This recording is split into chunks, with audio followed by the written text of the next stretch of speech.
ಒಂದು ದಿನ ಒಂದು ಹಸಿದ ನರಿ ತೋಟದ ಕಡೆಗೆ ನಿಧಾನವಾಗಿ ಹೋಯಿತು. ಅಲ್ಲಿ ಹಸಿರು ಎಲೆಗಳ ಮಧ್ಯೆ ರಸದ್ರಾಕ್ಷಿ ಹಣ್ಣುಗಳನ್ನು ಕಂಡಿತು.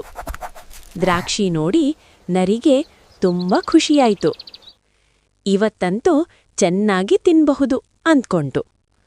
ಒಂದು ಸಲ ಜೋರಾಗಿ ಹಾರಿತು, ಆದ್ರೆ ಹಣ್ಣು ಕೈಗೆ ಸಿಗ್ಲಿಲ್ಲ. ಮತ್ತೆ 2 ಸಲ ಹಾರಿತು, ಇನ್ನೂ ದೂರವಾಗಿತ್ತು ದ್ರಾಕ್ಷಿ ಹಣ್ಣು. 3 ಸಲ ಸಂಪೂರ್ಣ ಶಕ್ತಿಯಿಂದ ಹಾರಿತು, ಆದ್ರೆ ಈ ಸಲ ತುಂಬಾ ದಣಿದು ಕೆಳಗೆ ಕುಳಿತುಕೊಂತು.